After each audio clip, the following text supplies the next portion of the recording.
I want to touch a little bit on your sexuality and stuff like that, if that's cool with you. Mhm. Are you comfortable, like, do you identify as anything specific, or you just identify with the community? I identify with the community. I got that. Yeah. My question for you is,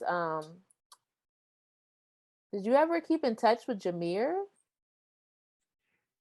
Yes. So Yes. about that, it's so interesting because you read the original version, and so I updated. There's an update version that I have available, I guess, on the release of this. Okay, so it's the Um, T is in there. it really is, and Okay. it was such an I would say the universe orchestrated that so well because it was something neither of us could ever plan. It was Mhm. so like, is this really happening? Are you tired of the blind leading the blind?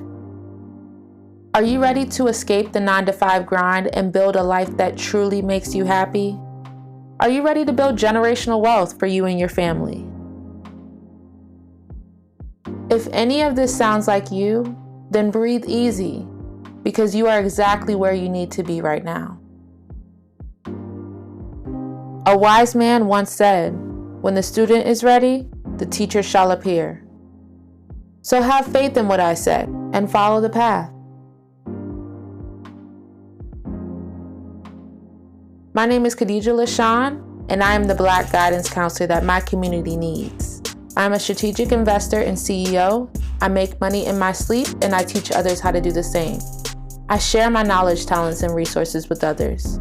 So if you're in need of that motivation or courage to start following your own path, look no further. My intention is to share as much value with you all as possible and to show you that there are many different paths to happiness and many different paths to wealth. You just have to find the one that's right for you.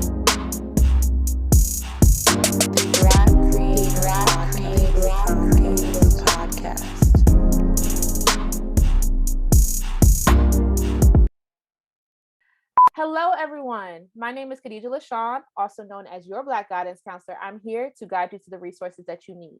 Welcome to the Black Creator Podcast. I have with me a very special guest, Mr. Joseff Inspiration. He is an advocate for mental health, and he helps people with their personal development. So welcome, Joseff. How are you doing today? Thank you, Khadijah. I'm well. How are you? I'm doing well. I'm doing very That's good. good. Thank you That's so much good. for coming on. I appreciate you for giving me some of your time. I did read your book. Amazing read. Yay. I've read it through Thank like in a you. couple of days. So definitely congrats on Wow. that. No, seriously, That's because good. I'm not gonna lie. I lost my reading bug in college. I used to be a really big like reader in high school and everything. Yeah. But in college, it like really turned me down. And I was just like, I'm reading Oh, textbooks. I don't like reading anymore. And your book is actually one of the first fictional books that I've read since college. And that's been like 5 years. So congrats. Because thank I usually don't you. read through things, I'll start things and don't finish it. So I really liked it. Um, That's affirming because that's my very first book. yeah, That's huge for me. So thank you, Khadijah. I no appreciate that. problem. No problem at all. Before we get started, like just tell the people who you are. Who is Joseff Inspiration?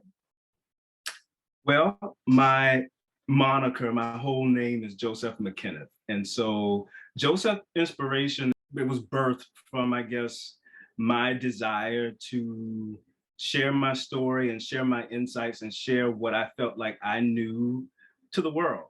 And basically, I wear many hats, and I think the most active hats that I wear or the most active hat that I wear is personal development content creator, Mm-hmm. author, and music artist. Okay. So all of those kind of roll into one, make up who Joseff is. And so my intention in that branding is to assist others in improving the balance of their own well-being, Mm-hmm. because we live in a world where there's a whole lot of information being thrown about everything, and there's a lot of confusion, and it can in many ways make you feel off-centered, unbalanced, and unwell.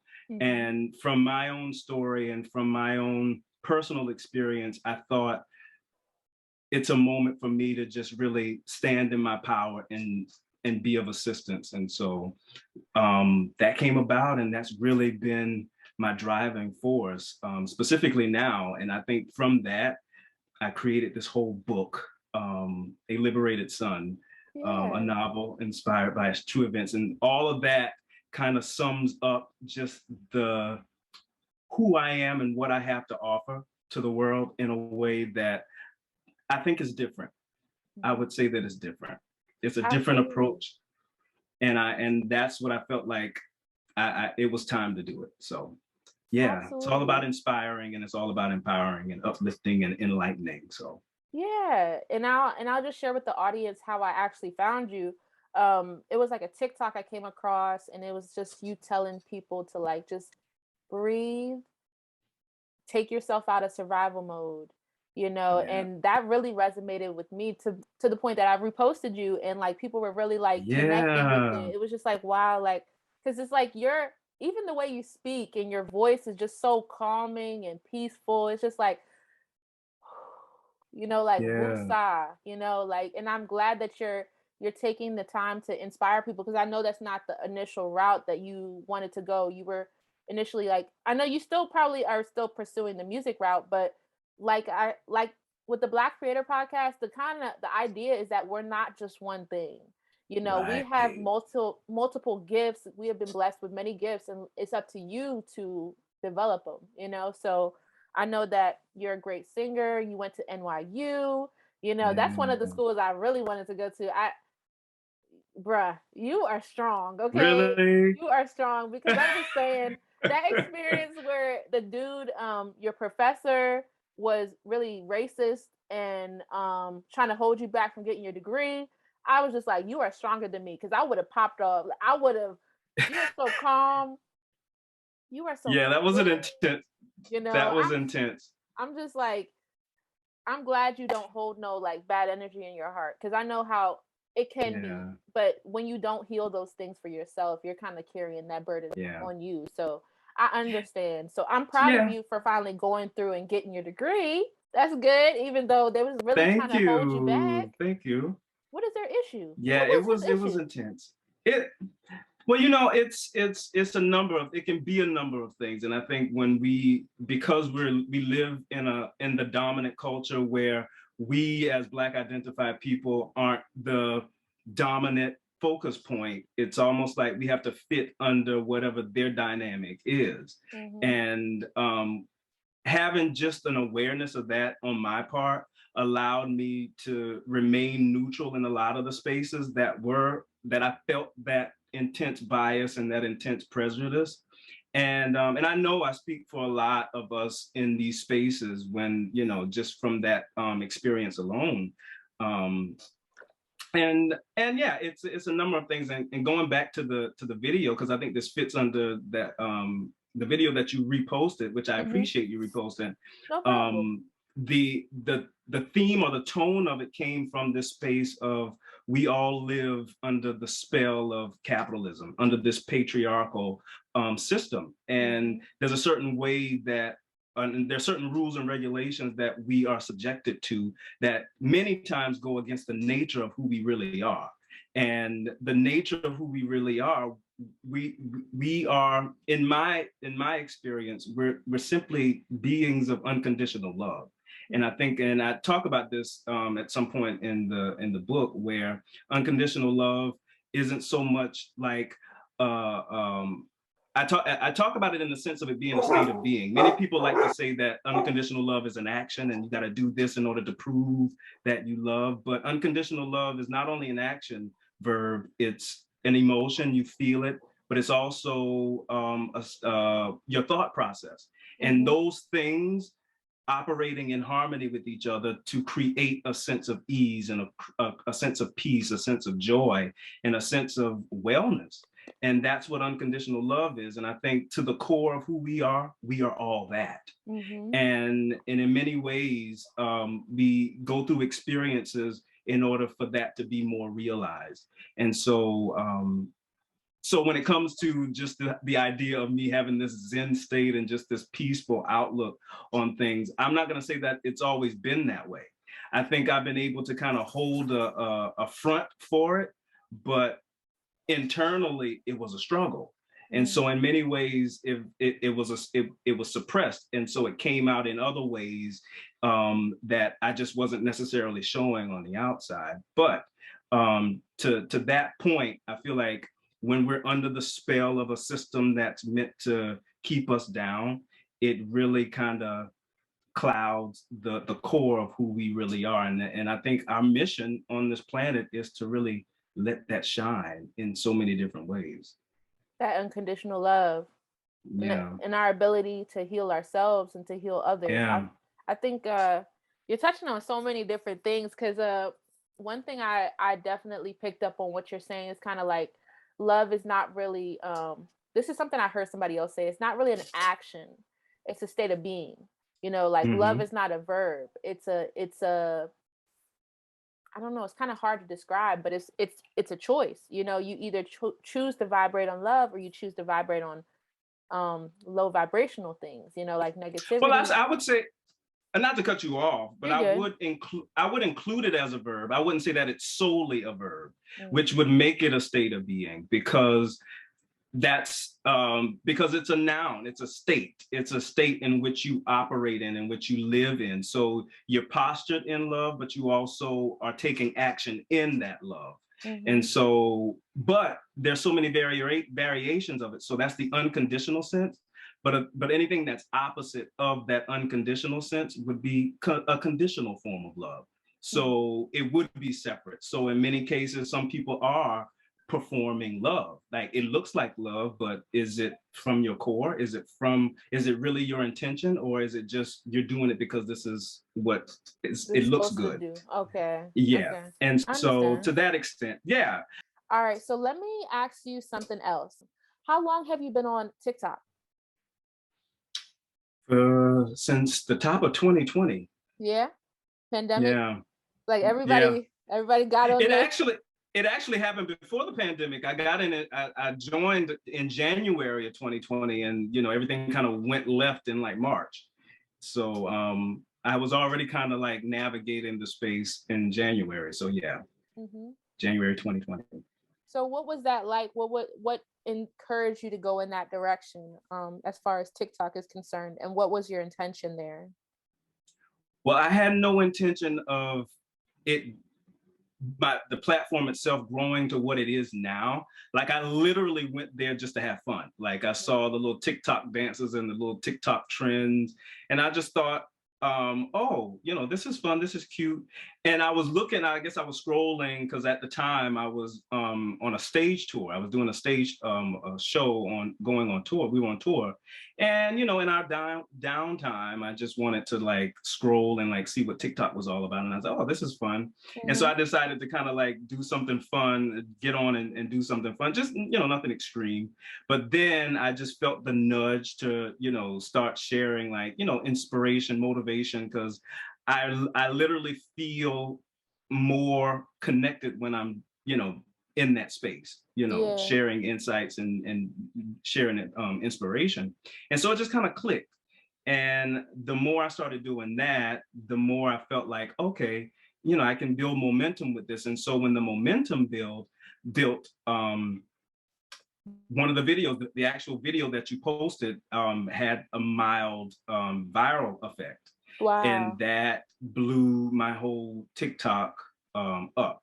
That's in good. A way that I wasn't expecting. I was not expecting it, but I knew it had the potential to do that. But it was just kind of committing to the passion, and the momentum just built on its own. So yeah. Absolutely. And if anything, that's confirmation you're on the right path, like, because that wasn't your intention. You weren't trying to go viral. You were just doing what you were called to do, like, yeah. And I feel like that's something a lot of people need to pick up on, is that we do all have those internal nudges, like, oh, let me go make a YouTube video. Oh, let me go record this real quick. Or let me go be a blessing to somebody.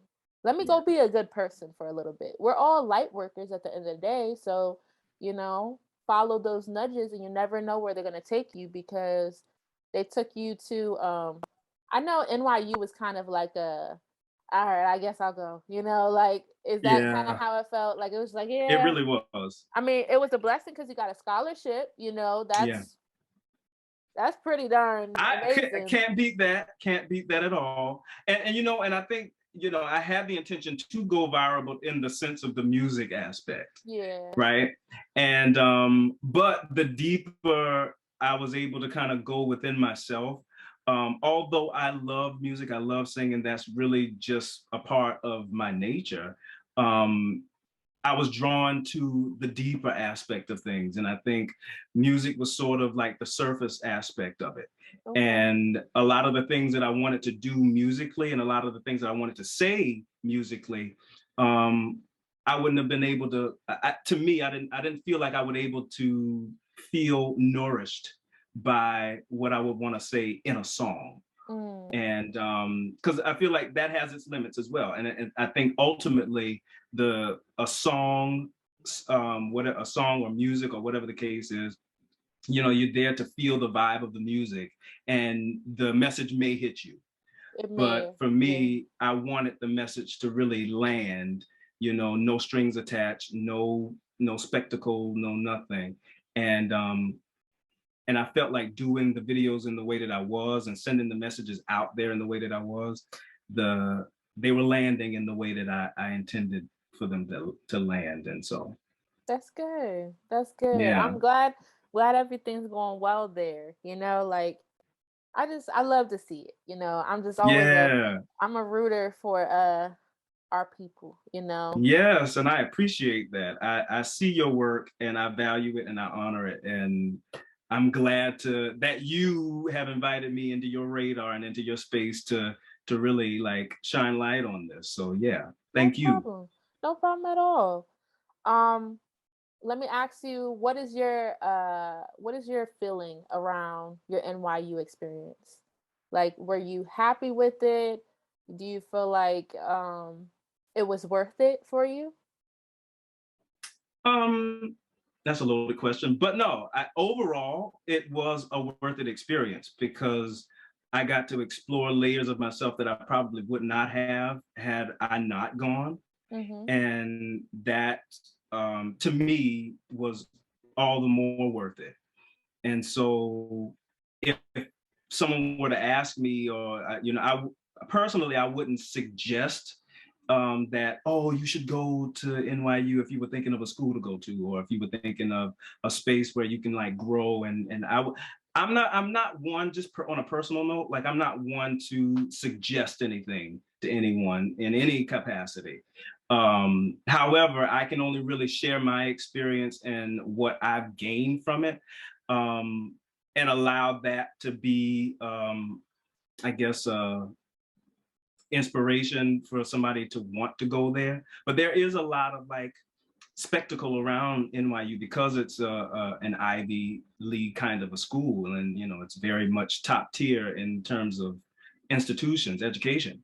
Yeah. And I valued the experience, but once again, it wasn't an easy navigation process, Mm. because I had to maneuver through the unspoken stuff, and that was more draining than just having the luxury and the privileges that the university afforded me.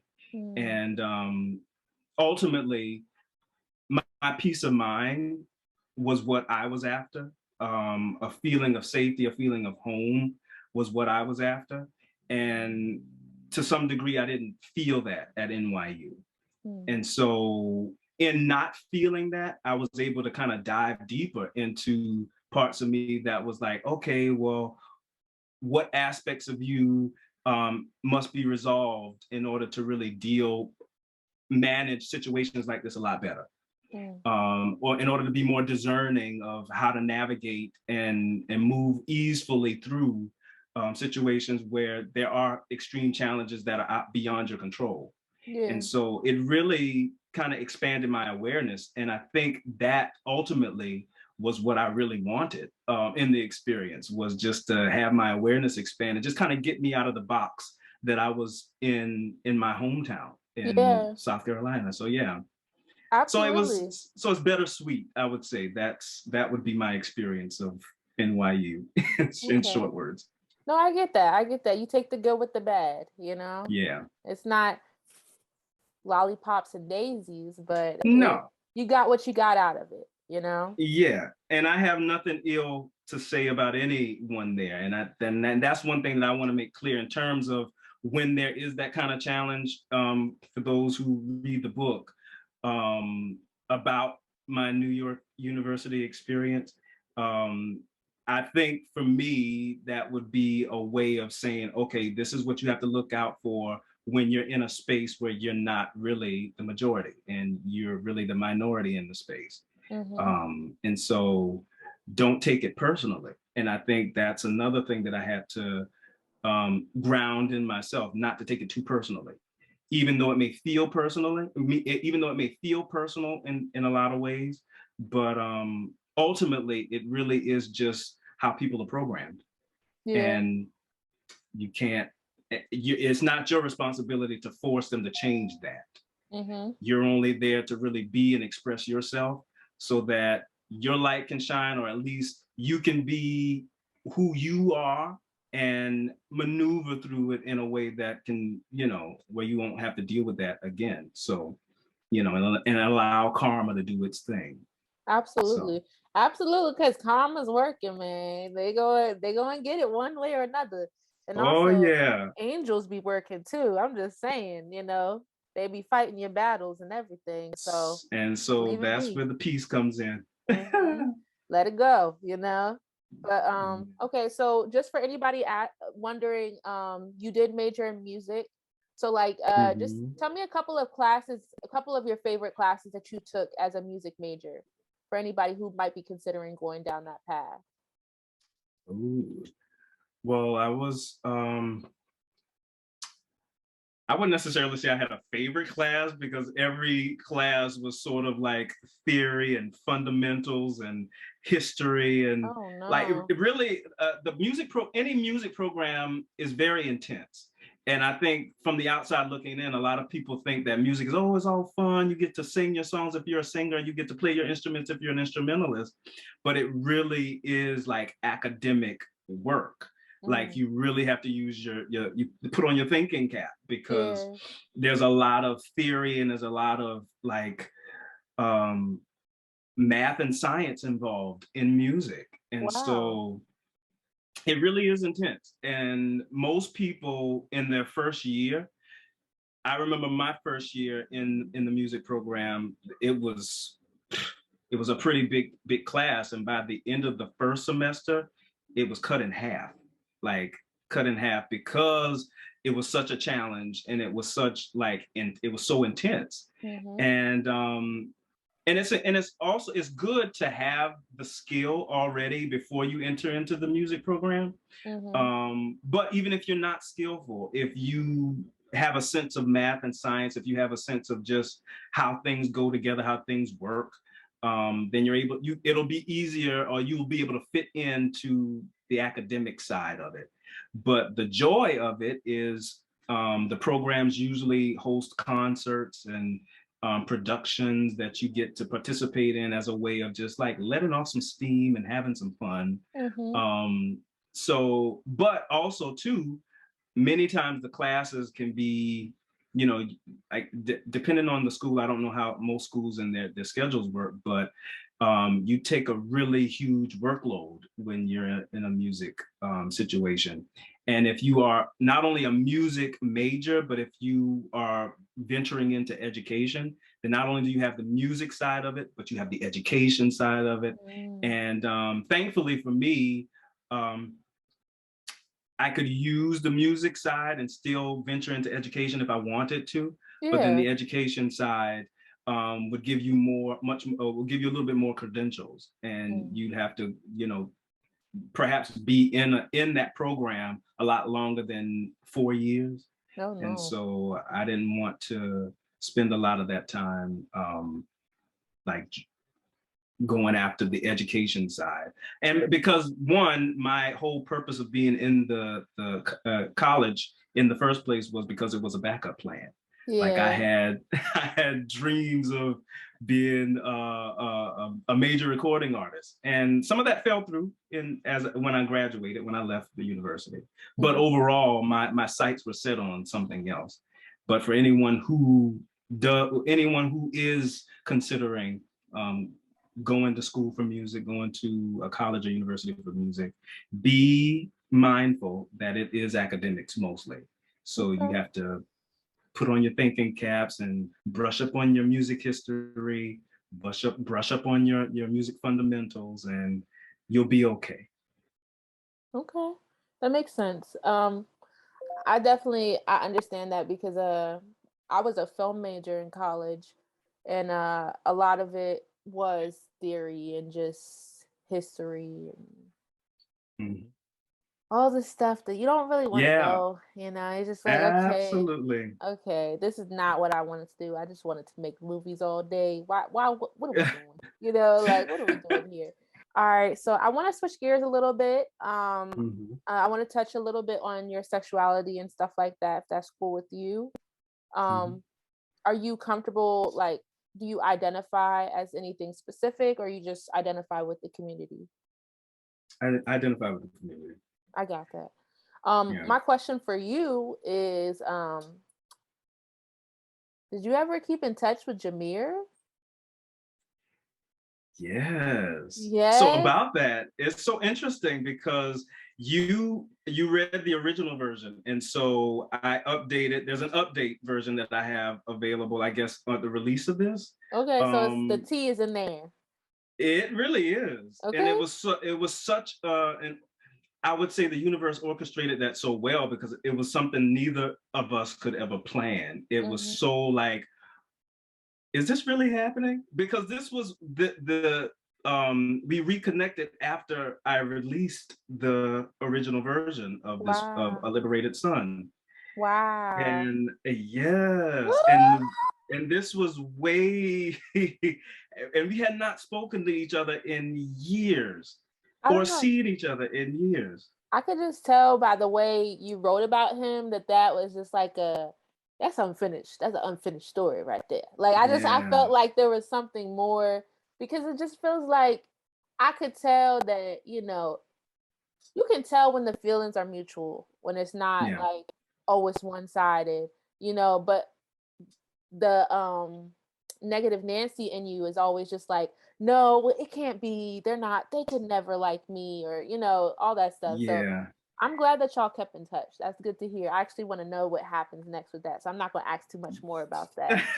Uh, Yeah, it's pretty nuanced. Like I go into a whole spiel about it. It's so interesting because when you get the new edition of the book, I added not just one extra chapter, I added 5 extra chapters to oh this wow. new edition book. Okay. And so there's a lot of loose ends being tied from, well, I wouldn't say that because most of them are tied, but then a lot of them you kind of get a more volumized version of a lot of what happens in the story. So Okay. yeah, Okay. Cool. because Um. not only does Jameer come back into the picture, but Grace Carmen Williams as well. Oh wow. Okay. Okay. So she shot her shot back up in there. Okay. That's cool. That's good to hear. I want to make sure I ask you something about that in a second. Elijah. Mhm. I'm sorry. I feel a way about him. Okay. I just feel a way. I'm sorry. But do you blame him for everything that went down? Like, do you No, no blame, no ill will? not at all. And it's so interesting because that it's such an intense story. Mm-hmm. And and once again, I like innately have this ability to kind of see beyond just the drama and just the craziness of a specific challenge. Mm-hmm. And I think when others read that part of the story, um, because this book, once again, I don't know if you mentioned this before, but this is a fictionalized, I tell my story through a fictionalized character. And so the character's name is DJ Thompson. And so, and I did that specifically. I talk about this in the preface, to protect privacy and for legal reasons, because if I were to use real names, then this would most likely be an autobiography in a sense. And there's a whole process of going to get permission, to see if they, can be used in the book. But so yeah, the timeline, the specific timeline where Elijah comes into the picture is probably the most accurate timeline to my life. Okay. And that's in those chapters, chapters 8 and 9 is when you'll get this whole story between Elijah and me. However, when it comes to him, I don't blame him, because ultimately I had a choice in the matter. And usually just in how I process things, I'm usually really good at venting and vetting people and asking some very deep, intimate, and just very I wouldn't say intrusive, but very direct questions to get some very direct answers. And so in that particular case, I didn't, I was easy on the vetting, and I was interested in just really being in the moment of what I was feeling with Elijah. And so as things unfolded, then it was like, oh, this is way intense than I thought. And but on the flip side, and even in the middle of it, I definitely held my composure in a way where I was able to kind of look at things from the overview and not get so caught up in the details of, oh, this happened to me, you did this, I did that, and now we're in this, that, and the third. So just the overall simple answer to that question, no, I don't blame him. That's good. That's good. Yeah. You are better than me, because we be fighting, man. I don't know if you can survive. I don't know if I would, I'm saying I'm an Aries. I'm a fire sign. So right. And he's a Scorpio. Oh yeah. So imagine that fight. Okay, yeah. No bueno. If it was an Aries and a Scorpio. But no, but I'm a Virgo, so it was like I'm grounded in nature. So but either way, like in retrospect, I think prior to that even happening, like I felt like that fire would burn within me to want to like go off. And and I think I mentioned this through DJ in the story where, I thought I'd be cussing and fighting and like all of this stuff, but the moment that stuff was just hitting the fan, it was just like, oh wow, this is really happening. And I'm like in the middle of this. But you had really... sorry, go ahead, my bad. No, go ahead. It really felt like a movie to me.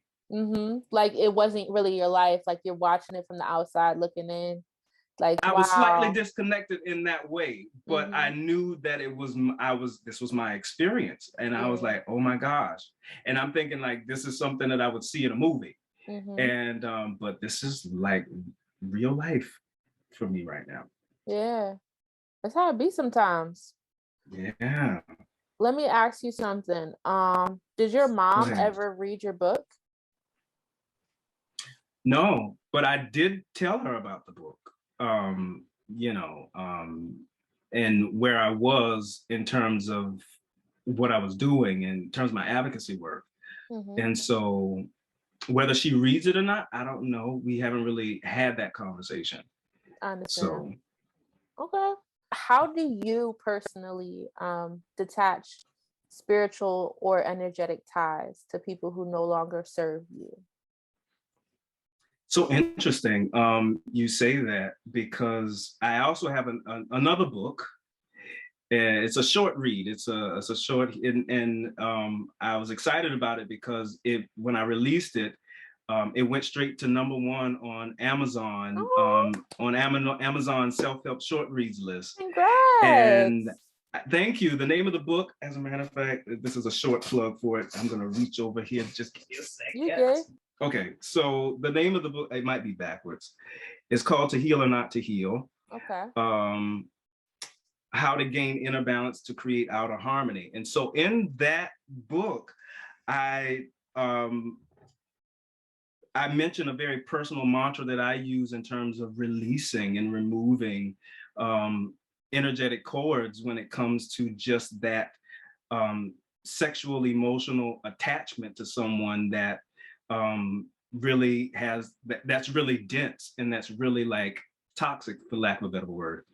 And so it really is sort of a mantra to set the intention to say, okay, this is what's going on and this is what no longer serves me. So I send that back and I release it to where it came from with love in so many different words. So I definitely set an intention and kind of use my voice and use my words and just like be in that space where I can just, one, say their name,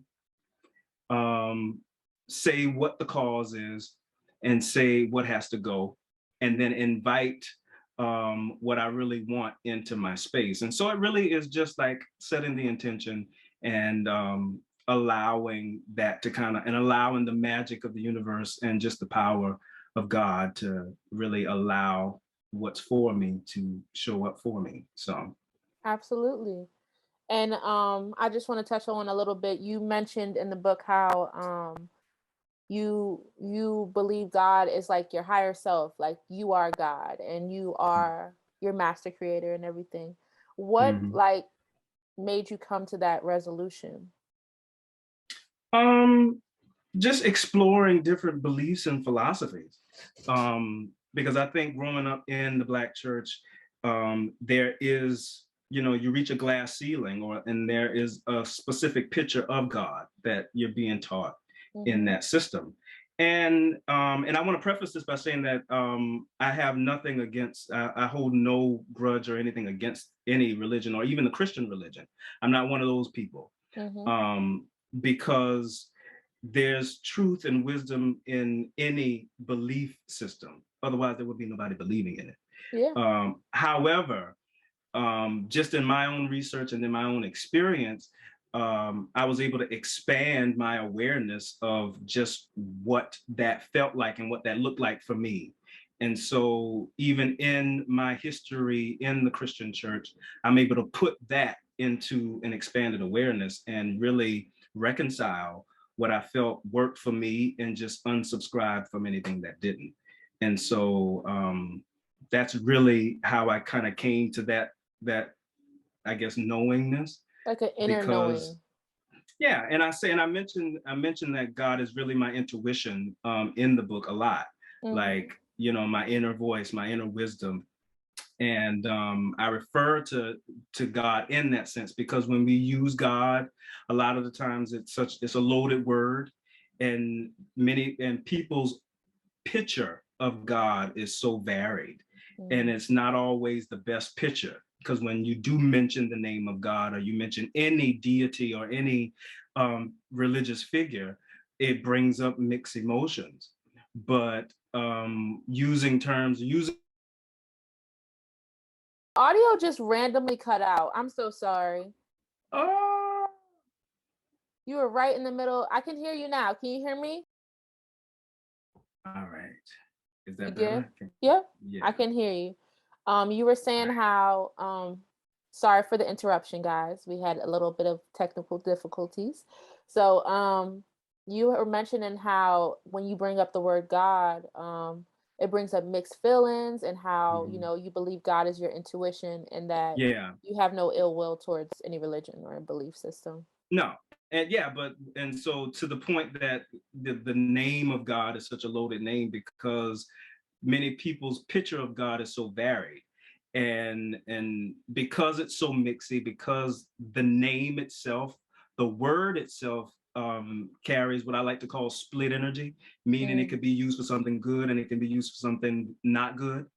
And I choose to use words that either carry more of a neutral space, a neutral energy, or a more empowered energy. And so I refer to God as my inner being, as my intuition, because those are neutral terms and you can use them no matter what you believe, and it still be referred to as that source that we're all connected to. And So I definitely purposefully and intentionally use the word use the word intuition when I refer to God, because God is pure consciousness.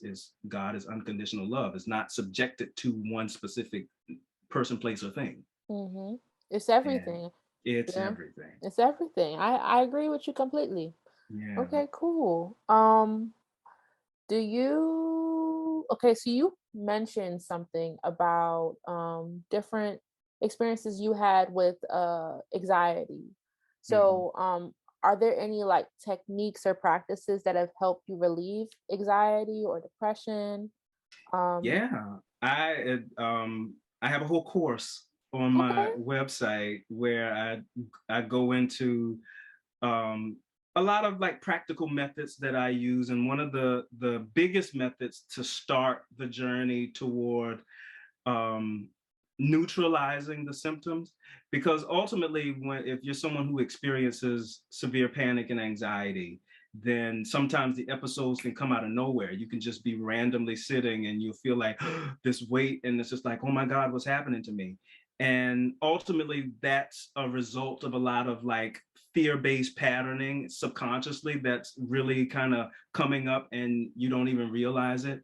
And Mm, so for me, I created this course from my own experience because I had to really sit with myself. I had to sit with myself, and given the situation that I came out of with Elijah, it was really like I went through a crash course of life lessons within 2.5 years. And wow. so it was that intense to the point where I literally did not feel like I had an identity or an existence. Like I just felt depleted in so many different ways. And when I would try to go to my day-to-day routine and do what I'm supposed to do, Mm-hmm. I just didn't feel fully present in it.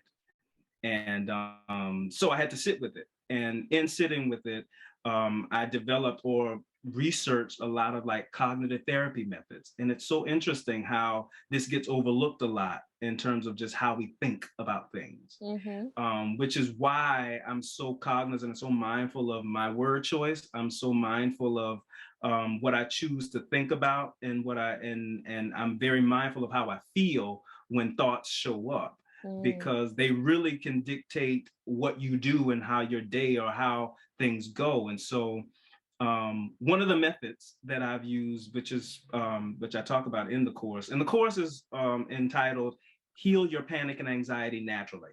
Okay. So it's a 5-part video audio series, Okay. and it's on my Snipfeed website. And that's a Snipfeed website is snipfeed.co/Joseff Inspiration. And you'll find everything that's Joseff related there. Like every link, every whatever you want to know about Joseff is actually at that link. And the course is there.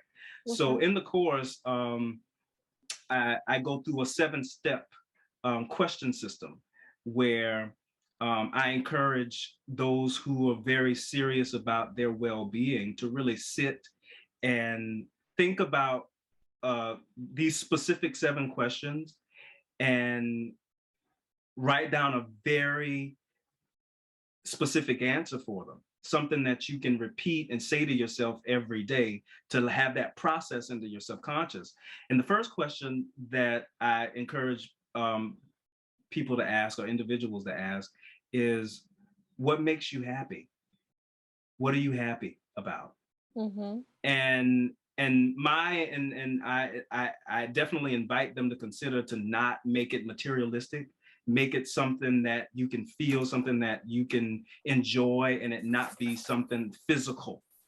And what are you happy about? And the second question is, what are you proud of? The Mm-hmm. third question is, what excites you? Well, don't tell him everything now. Don't And so tell him. those are, but no, like it's a 7-step question. And so it's very simple. And I encourage those who do pick up the course Mm-hmm. to write out an answer and really think about the answers and really feel your answer. And Mm-hmm. does this feel good in your body? And really be honest with yourself about that. And so I encourage them to recite the question and the answer space the question and the answer route, I guess, method, and do that day in and day out. Mm-hmm. And for those who have taken the course, notice an immediate difference in their mood, an immediate difference in how they move about their day-to-day lives. And the panic and the anxiety becomes less and less and less, because now you're training your mind to think a little bit more positively and to see things from that positive perspective. And Absolutely. that's really what helped. That's really what gets the ball running. Mm-hmm. And then you can dive a little deeper. Okay. That's amazing. I'm glad to Yeah. hear it. I know a lot of people who experience anxiety, like random, Yeah. and not really knowing how to deal with that or how Yeah. to cope. So I'm glad that you created a resource like that, because I know it's Yeah. definitely needed, especially for people of color who Mm-hmm. have generational traumas, like, or who, just living in survival mode. Yeah. Like that's something that anybody could use. So I definitely appreciate you creating that. What kind of spiritual practices have helped you during your journey? Well, I always reflect on my experience in my church upbringing. I do talk about this in the book through DJ's character, and I think for those who've experienced some form of church hurt, that has been a hashtag in the Black community a lot. For those who have experience in the Black church, um, and I think from my own experience, I've experienced that as well, but not to the extent where I've neglected the good that's come out of it. Mm. Because I do believe in the power of prayer. I do believe um, in the unconditional love that the church really preaches about and teaches about. And the songs, a lot of the songs really carry a very healing balm to them. Mm-hmm. And just the music alone and then the messages really help, or at least assists me in riding some of the waves, but also some of the knowledge and the wisdom and the insights that I picked up from my own experience really incorporate into this whole spiritual practice. So I think now more than ever in my own practice, I incorporate a lot of meditation. I have this thing that I promote, not so much promote, but I talk about or suggest, or even get people to consider on my profile or on my TikTok platforms and my Instagram platform, is silent meditation. Mm-hmm. Incorporating at least 10 minutes of just pure silent meditation. No TV, no phone, no radio, no nothing. Just bring the focus to your breath. Bring the focus to the breath flowing in and out of your body. Slow down the thoughts so that you can slow down your emotional pattern. Because many times, and I encourage people to do this at the start of your day or even at the end of your day, because that's at the start of the day specifically, because that's where the magic is, because you just come out of sleep and you've been in that mode where your body's been rested. And so when you wake up, allow yourself to give thanks for the breath that you're receiving in the moment that you are awake, and just sit in silence for no longer than 10 minutes. You can go longer as you want to, but I think the 10-minute window is where you can milk the magic of that silence, because that's when you kind of bridge the gap between your logic thinking mind Mm-hmm. and your heart-centered soul mind, where you can bridge the gap and find that neutral point, and then you're in that space. And so when you reach that space, and you have to practice this isn't something that's going to happen automatically, because Yeah. you got to train your mind to really come down to that neutral point. And when you can train your mind and when you master that, then your day will run a lot more smoother. You'll be more in a flow, Mm-hmm. and you're not completely tossed and turned by everything that's opposite of what you want. And you're just able to kind of go with it. And so that's really been a huge component in my own spiritual practice. And so, it doesn't have to be like this whole, like, oh, I've got to set an altar and I've got to light incense and candles and lay an altar out with a bunch of crystals and Bibles and all of that kind of thing. That's okay for those who do that. I'm not knocking that at all. But for me, I think simplicity is where you'll meet that neutral point and set the intention in that space. And that's really what it boils down to, in setting the intention. Setting the intention that I'm going to have a great day. Setting the intention that I am safe. Setting the intention that I am well, that I am protected. And when you allow that to sit in your body, then the rest of your the rest of your day and the rest of your experience is going to reflect that. Mm-hmm. You make a great point there because I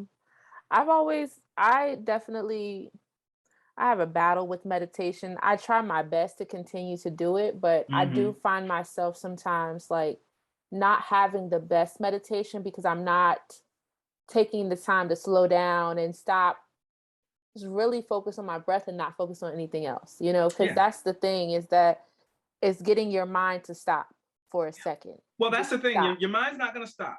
It's not. It's not going to stop. You want your mind to slow down.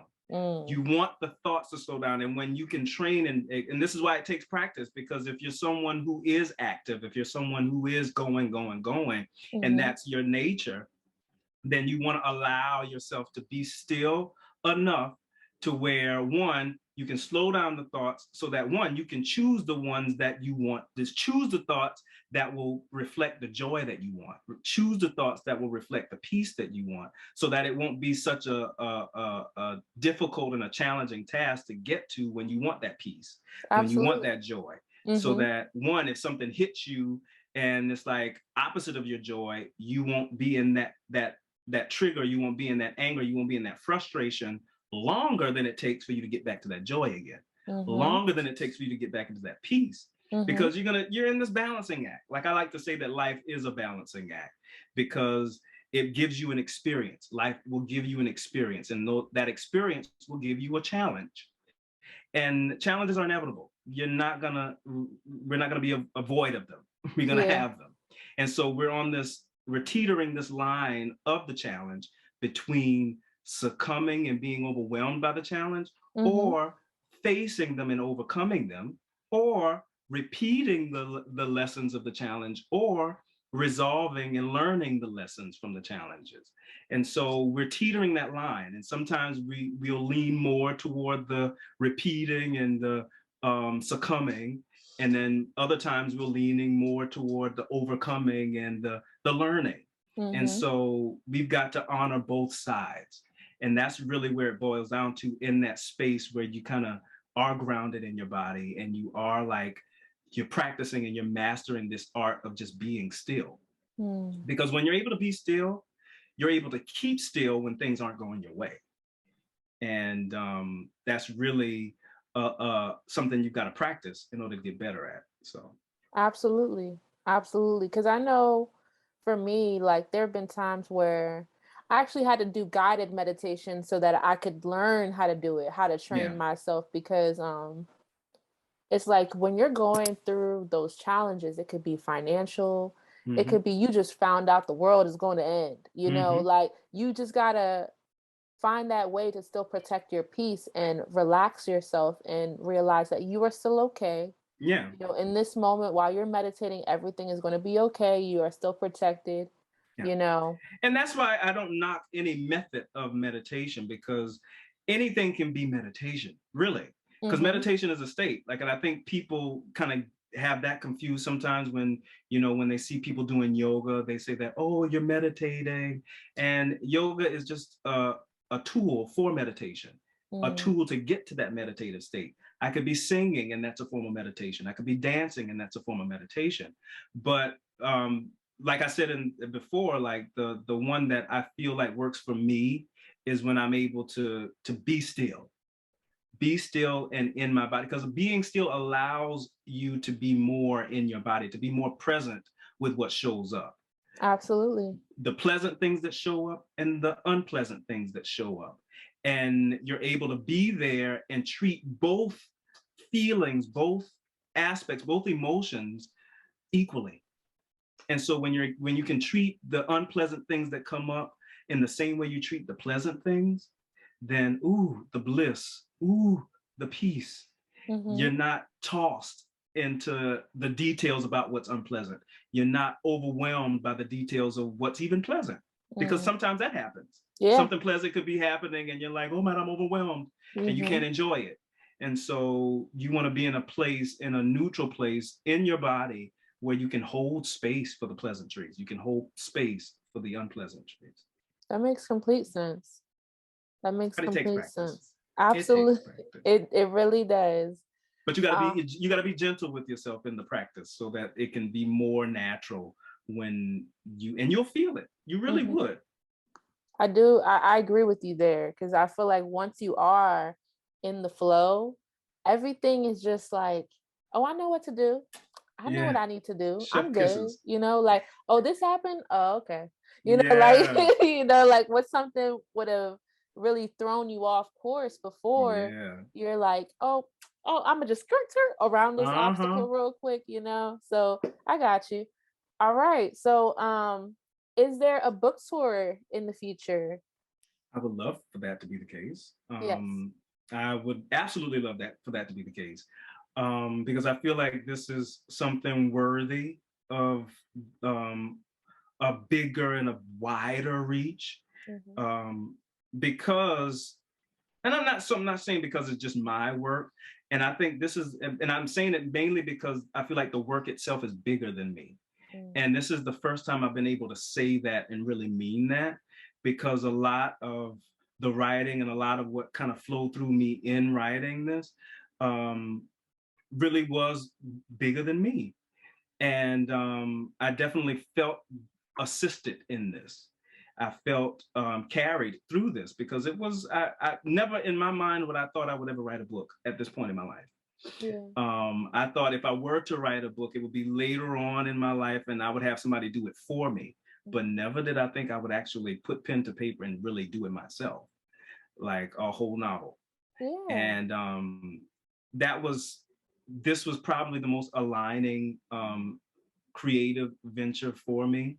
And it really affirmed, not only, well, you know what? I'll tell you what affirmed this for me. When I was done with the book, I actually recorded the audio book, and I recorded it with an engineer that I've worked with on music years prior. And I told him I was coming in to record the book, and I told him to, like, brace yourself, like, you know, there's some things in this book that, you know, might shock you because this is based on my life. He's like, and then his response was, at this point in my life, I'm surprised by very little. And I was like, okay. So when we were done, he said, Joseff, you just made trauma sound more human.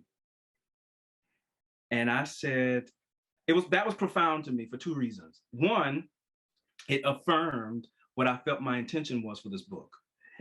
And two, it kind of put the mirror on just how we as a society treat trauma like a foreign object, like it's not human, like it's not a part of our very existence. When trauma really is the nature of being human, it's the condition of being human. When we're born here, we're faced with environmental factors that really, like, will send us into survival mode, whether we want to be there or not. And so the intention here is the fact that we're not going to get rid of trauma. We can only resolve our response to it, because you're either reacting to trauma or you're responding to it. And so when you're reacting to trauma, it's coming from a place of fear and worry and survival. And so fear is a very powerful emotion. And so when you're too focused and you're consumed by that fear, then that's all you'll ever see. But when you're responding to trauma, then it's coming from a place of compassion and understanding and soothing and nurturing. And so when you're responding to trauma, then it has less power over you. And so when it has less power over you, then you expand the space that the trauma is in, so that, one, you can create space for, if more trauma comes in, if more challenges come in, you'll be able to deal with it from a more healed disposition than just from a reactive, like traumatic, like dramatic, like, oh my God, my world. No. And so but you have to practice. You have to practice and grow to that space, because it's not something that's going to happen naturally. And the only way that it's going to happen naturally is when you put on the brave face and really be vulnerable with yourself. And that's a part of, and vulnerability with yourself is a superpower to me. And I think when you can be vulnerable with yourself, be unguarded with your insecurities, be unguarded with what makes you self-conscious, then nobody can hold that over your head and say that, oh, this is da da da da da da, because now you're able to sit with that and be with that and own it. And then you're in your power. You're not only in your power, but you can take charge of your own narrative so that nobody can take your peace away. And that's where the peace is. And it's so interesting that you actually said that when, you know, we were in conversation originally about the book, and you had mentioned vulnerability. And me writing this book was me reclaiming my power. Yeah. Listen, Joseph, you're going to hit so many people with this interview. I appreciate you for real, because I feel like a lot of what you're saying is touching my soul. And I'm like, yes, I understand. You know, I feel it, because it's like we all go through trauma.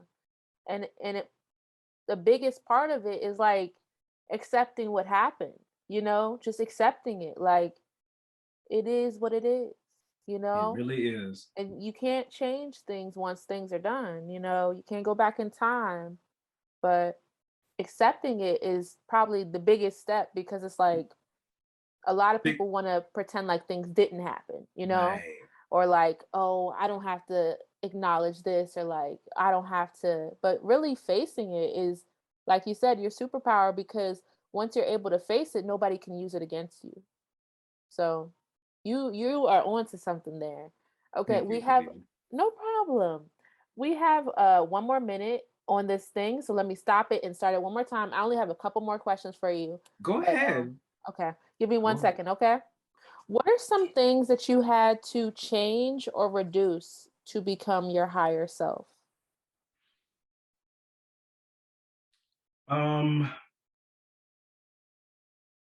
Well, first I want to say that the changes are going to be always ongoing. Like, it's not going to be, it's an ever going process. So usually, in the general sense, I literally had to deprogram a lot of the logic that I picked up from the church system. And a lot of the logic that I picked up from my environment, a lot of the logic that I picked up from my caregivers, and just a lot of things that were just society's programming, the church system's programming, the school system's programming, and really put a mirror to what I really wanted and how I really wanted to exist. And so putting that mirror up, going back to the whole vulnerability factor, really lining up and really being honest with myself and saying, does this work for you, Joseff? Is this what you want? Is this what feels like home for you? Is this what feels safe to you? And a lot of the programming that I had gravitated toward as my truth, as what I felt was my soul's purpose on this planet, turned out to not be the case. And that was daunting for me. And so the process of letting that go was gradual, meaning there were things specifically within the church system that I was still subscribed to, that was really working against what I felt my intuition was pushing me through or nudging me through. And I had to let go of that. And then when I let go of just the idea of the routine of church, you know, Sunday to Sunday, you know, I got to be the church, you know, for 9 a.m. service. I got to be the church for, you know, the night service. I got to go to prayer night in order to remain faithful and in order to remain pure and clean in the eyesight of God. And I got to repent of my sins and that sort of thing. Don't get me wrong. I am not knocking those methods of I guess how whatever your process is in terms of your connection to God. However, I felt like the routine that I had established was becoming more robotic. It had lost its meaning. It had lost its purpose in the way that I was existing. And so I had to let that go. And not only, and in letting that go, and I talk about this in the book because it's sort of a gradual process that I think you may see in the book, where I began questioning things, like things just were not making sense to me. And I would ask and I would get these vague answers in response in return. And it was just kind of like slowly but surely checking me out. And I just knew there was something more. There's got to be something more. And in that process, basically the universe kind of opened up a window for me to kind of get out of it. And not so much that I was forcing myself out of it or running away from it. It was literally just a door that just opened up for me and said, oh, okay, you can go this way. And then boom, my ticket to New York came from that space. And when I got out of that, right. And so it was a divine escape, which is the title of that chapter, which is interesting. But no, like literally had to let go of a lot of the programming, and because the programming itself was weighing me down. And I knew it was weighing me down, but because it was so familiar, I wanted to hold on to it. And many times there's comfort in what's familiar, but then when you are really trusting the nudges of your own soul and your own intuition, many times you got to go outside of your comfort zone in order for you to really have that peace, in order for you to really have that joy, in order for you not only just to have it, but for it to be more realized. Because you can have it in what's familiar, but it won't be fully grounded in your body. And so when I began to really honor what was unique about me, honor my own unique expression, what made me different, and the things that I was insecure about, the thoughts that and the beliefs that I was holding for myself that I wanted to believe about myself, but my environment wasn't allowing me to believe that about myself. When I started to really trust that and really lean more into that, then the floodgates really did open. And so that's when I noticed that I was living in the change that I wanted. And that expanded the space that I was in, so that in that expanded space, then it allowed other things to come in, to really, other experiences to come in for me to really kind of operate from that changed disposition.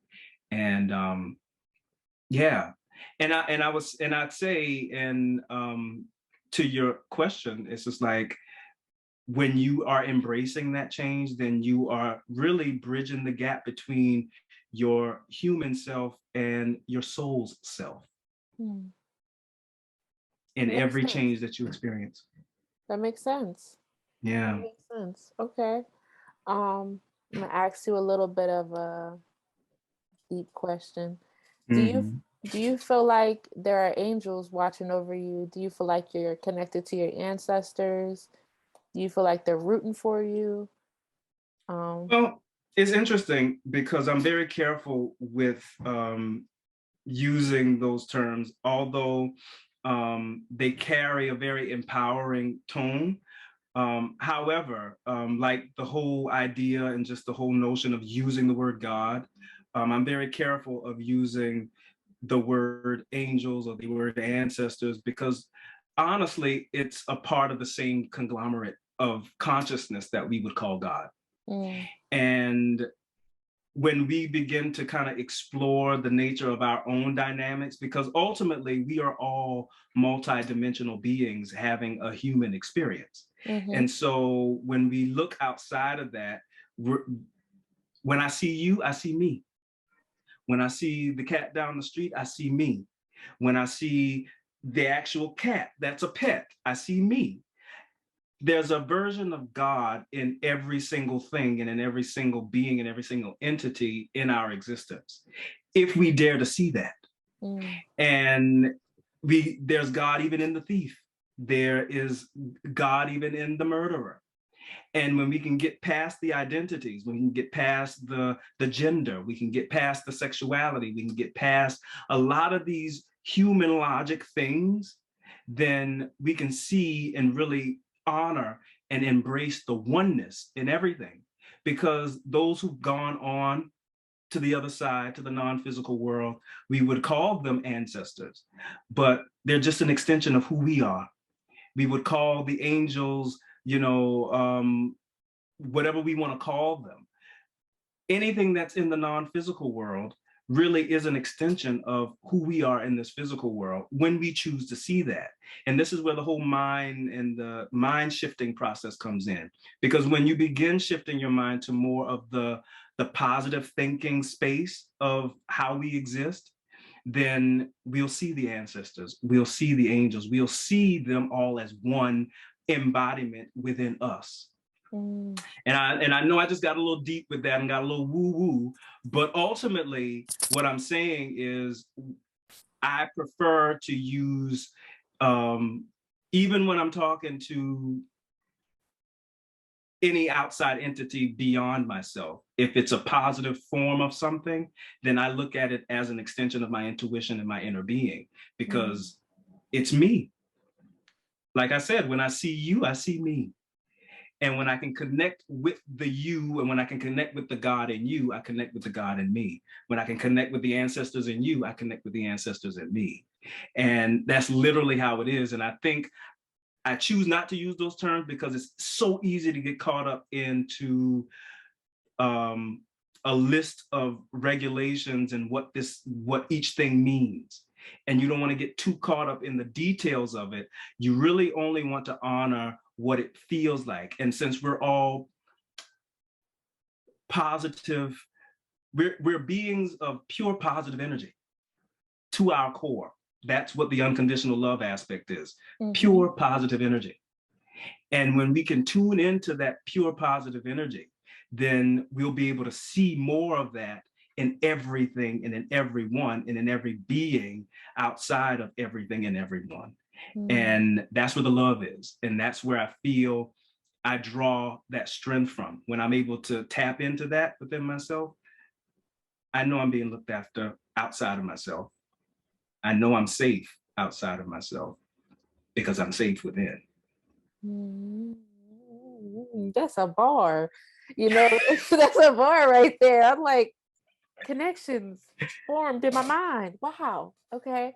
So you when you said it's the God in you and it's the God in me, in my head, I was like, it's the God in God in me. me. That's exactly what I thought about when I said that myself. I was like, oh, I just made a song reference. It's okay. But no, like it's this, yeah, I definitely feel that. And I'm very careful of even giving the labels to that energy, to that space. Because even when I think about those who passed on that I hold dear to my heart, I know they're a part of that pure positive aspect of everything else on the planet. So yeah, and it's so interesting because this is, I dedicate this book to two specific people who were very close to me. My sister and my grandmother, who had passed on. And I want to say this too. Sorry for if you hear a motorcycle passing or whatever the case. No worries. And I want to say this too. So when I wrote the book, I was very specific with the names in this book. Very specific, very intentional, because DJ Thompson, his last name is very intentional because it's the last name of my aunt who had passed away, which is actually my grandmother's sister, who had opened up her arms and opened up her home and her door to me when I moved to New York. Wow. And she had no kids. And so she literally embraced me as her only son. And I embraced her as my mom. Aww. And she passed in 2017. And so I used her last name to carry the family's name of DJ. But DJ has a sister and he has a mother. DJ's mom's name is Monica and his sister's name is Michelle. And so Monica Michelle was actually one of my sister's name, the one who passed. Aww. And she passed in 2018. So it was a nod to both of them when I did this, when I named the characters and I thought about them when I was writing the book. So that's a great way to honor them, you know? Yeah. And to show respect, you know? And absolutely. I love that. Let me ask you this. Was your aunt, this is random, but was your aunt more accepting of like who you are? Like, was she more open-minded? She was definitely open-minded, but I definitely was not talking. I was not talking. And so there was a lot of nonverbal communication, but I think in the nonverbal communication was a form of acceptance. And because what she said to some degree, what she said to me one day, and I think she might have overheard a conversation perhaps that I was having, and she said, Joe, you know you can talk to me about anything, right? I was like, I know, Auntie, I know. And she's like, okay. No. Yeah. It's just like an understanding, a It knowing. is. Yeah. Mm-hmm. With your sister, I didn't see anything about a sister in the book. Was she like your biological sister, like, or like a half Oh, sister? I mentioned her in the book. I might have missed that When part. I'm sorry. no, it's I mentioned her when, first of all, she was in the womb in the first chapter. Okay, okay. And then I mentioned her again when I graduated from NYU. Oh yeah. I thought it was your cousin for some reason. I don't know why, but No, I mentioned her, and then I mentioned my sister has a godmother who flew up to see me graduate. So that was, or see DJ graduate, because it was DJ. oh yeah. I Um, got you. I got you. I don't know why. I don't really pay attention to names sometimes. So like I yeah, was just like, oh, Joseph. yeah, it Like was a yeah. I just like, yeah, this is it. Like But I I don't mean, even that's kind of remember. that was sort of the intention. So it's like when you're reading it, like you know that it's me, but Yeah. just for the sake of legality and you know, protecting privacy, it's written as someone else. I And so got you. when I was done, so we basically kind of coined the term, since it is since I use fictionalized characters, the I guess when I was going through the edits, they was like, well, this is like creative nonfiction. And I was like, I never heard of that, I guess, genre. But Mm-hmm. it makes sense because the events actually did occur in my life, in Joseph's life, Yeah. through the avatar of DJ Thompson. So Absolutely. Absolutely. Okay. Okay. So this is another side note. What tips would you give someone who was looking to get started on TikTok? very good question. The biggest tip, literally, be yourself. Be yourself authentically and fully, Mm-hmm. not a version of yourself that you would put on Instagram that you think others want to see. Literally be yourself. Because to me, I feel like the algorithm works quite differently than the other platforms that we exist on, like Instagram, like Facebook, like Twitter, like Snapchat. The algorithm is so unique in that it really caters to who you are being. And when you're scrolling TikTok, we could both be in the same room scrolling TikTok, but having a completely different experience on TikTok. Yeah. And that's how unique that it is. And so when you're posting or you want to be a creator on the platform, simply choose to post things that you could talk about nonstop for days, or that you can do nonstop for days.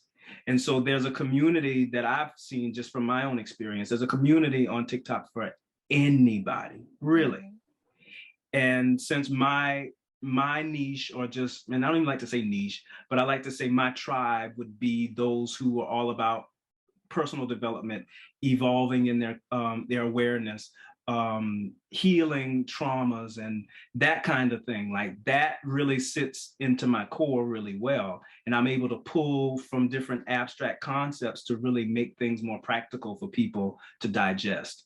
And Mm-hmm. so just find out what excites you and lights you up, and be that fully and authentically. Absolutely. Absolutely. Okay, cool. Thank you for that. Everybody says the same thing, but I have to have you say it because people need to hear Yeah. it. They need to hear it. Until they hear it from someone who's like, okay, I built my following to this just by being me, then it's like, Yeah. hopefully it'll click for some people, But at the end of the, ultimately, you want it to be, you don't want to do it just to get on the trend of having the clout. And ultimately, and I think I want to add that too, like be very clear with your intention when you are being yourself. Because many times when you're being yourself, like if you're not very clear in your intention in being yourself, then there are riffraffers and people who would literally come in and like blindside you and try to steer you off course and make you feel like, oh, you're not being yourself. And then it can have you tail spinning, or you could find yourself jumping on the latest fads that do pop up on the platform, trying to keep up with what you think is going to give you some clout. And ultimately, no, you want to stay true to you. Stay clear with your intention. Because when you stay clear with your intention and stay true to you, then the algorithm is going to work with you. Absolutely. It's going to work for you. And whoever's meant to see you will see you. Whoever you're meant to reach, you will reach them. And you don't have to do a whole lot. Not even hashtags and stuff like that? You can. Hashtags work, but then you don't want to get too caught up in the specifics, because even some platforms that aren't really doing much of anything on their platform will have viral videos or have a viral effect on their videos without the formula, without the hashtags, without the, you know, adding somebody in the comments or whatever the case is. You know, each part, and this is another thing that I've noticed too, that each aspect of the platform has its own algorithm. Like there's an algorithm for the hashtags. Then there's an algorithm for the comment section. There's an algorithm for just the content that you put out. Because even without the hashtags, even without the comments, if your content is saying specific keywords, then it'll reach the audience who are looking to hear those things. Wow. And it's very intricate and it's very unique and it's quite different from the other platforms. And so that's why being very intentional and being yourself on the platform is important, to really just, one, committing to that, but then allowing that to gain momentum on its own naturally. Absolutely. Absolutely. That makes complete sense. Okay.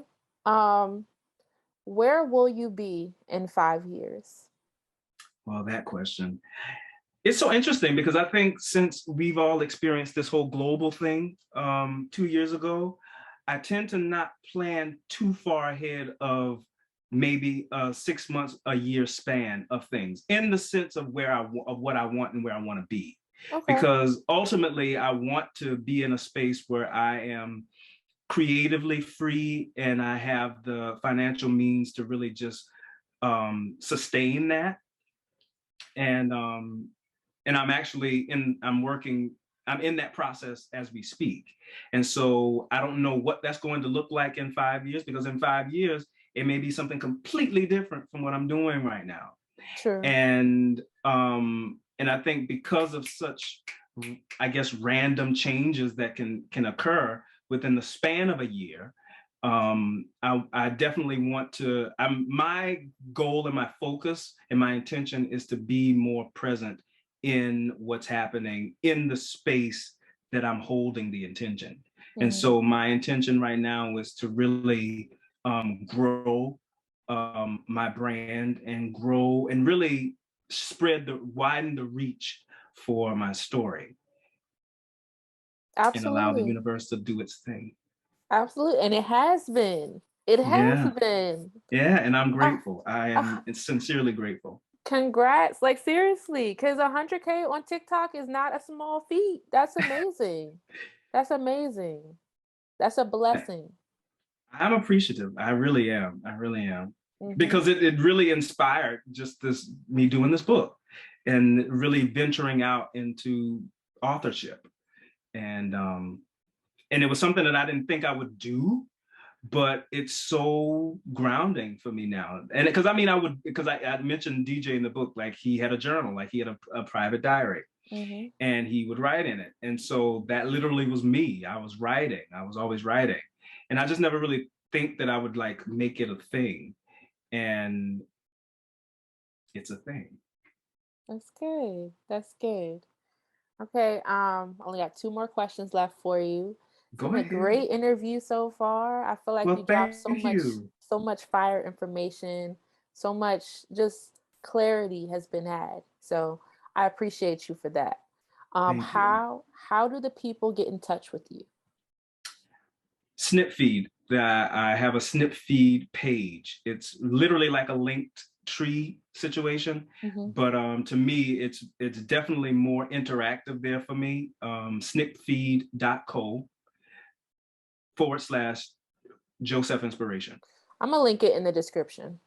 And so you'll find everything Joseff related in that space. Everything from the music side of me to everything from the author and personal development side of me, and a little bit of stuff in between. So have at it. Okay, cool. Okay, cool. What is your last piece of wisdom for anybody listening? Keep trusting the gentle nudges of your own inner voice. Thank you so much, Joseff. This has been an amazing podcast interview. I appreciate you so much.